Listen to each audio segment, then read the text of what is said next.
Hi everyone, this is a new series I'm starting on this channel, except it's not new at all. I've been doing this BS for 3.5 years. But look no further if you want to see all the previous episodes before this one, just click this playlist right here to see all the crap I've made in the past 3.5 years, oh brother. Yes, and that playlist is on another channel that you should have subscribed to by this point. Don't speak such harsh words, Garrett. They're innocent of wrong deeds. Oh yeah, this is Meg.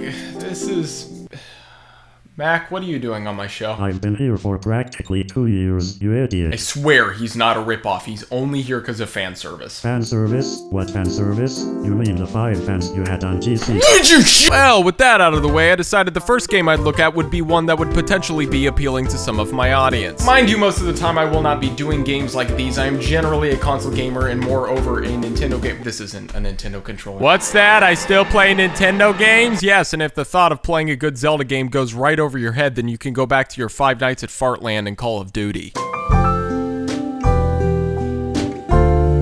Okay, well now that I've officially gotten everything out of the way, we can now get into the game I'm reviewing, which is Spooky's House of Jumpscares. I don't know, just play the game. Spooky's House of Jumpscares is an indie game developed by Lag Studios. Okay, enough said. Let's start the game. So the game starts us off with an opening story. For as long as you can remember. Don't tell me what to think, gosh. Okay, so blah blah blah. The story is about some idiot who decides to do the stupid thing and go figure ends up in a scary mansion. Horror is not horror unless someone goes and does something extremely stupid. Apparently the character you play decided to check the place out since he was into history. Anyway, for crying out loud, let's play the game. Before the game starts is a little window that shows the controls. I know this seems typical and something we just read and pass by, but let me just acknowledge that there have been plenty of games that don't tell you crap, and just because they miss that point, I often give up and walk away. So I'm glad that they didn't miss that. Hello, I am Spooky.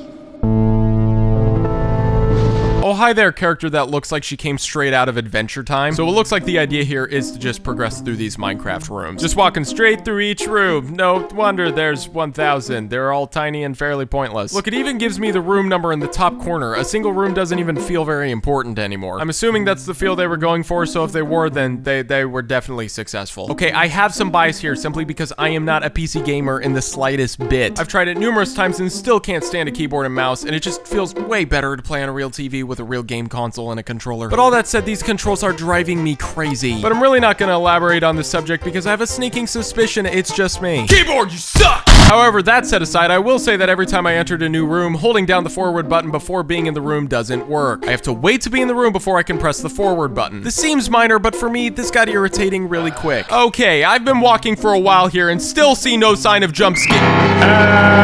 It's a little skeleton.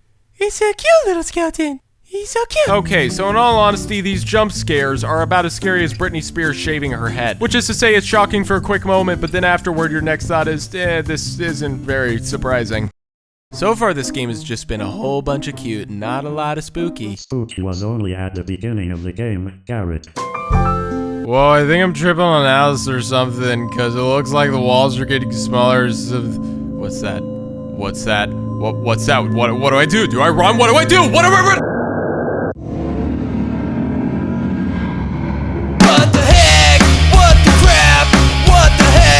Wait. So suddenly I'm just walking around and now the creepy stuff comes in? This is like playing Super Mario 64 and suddenly head crabs from Half-Life jump out of the piranha plants and are like, roar, and start eating Mario. Okay, in all seriousness, while this was a little ridiculous, it wasn't really something I had seen before, which was cool. That in and of itself gives it a little bit of a shock factor. The game lures in the player with cute characters and pathetic jump scares and then suddenly throws some random creepy stuff at you, and let's be honest, I wasn't scared, but I definitely got a bit creeped out. I think ultimately this game creeped me out more than it scared me. I didn't play all the way through, but it definitely had its share of diverse and fairly creepy monsters that would chase you around, and obviously the feeling of being chased is a bit freaky, and something about there being no music added to the eeriness. I will say though, the game feels unfinished, but why does it feel unfinished? Because it's unfinished. It's not done. They're still it's not. No, seriously, the developers still haven't finished it. So take this review with a grain of salt because the developers aren't even finished with the game, but it's free to download, so be sure to check it out. Well, Mac, after more than half of a year, we did it. We made an episode, and on a different channel, too. I bet a lot of people hated this. Thanks for your support, Mac. No prob, bro. Yeah, man, it's always tricky to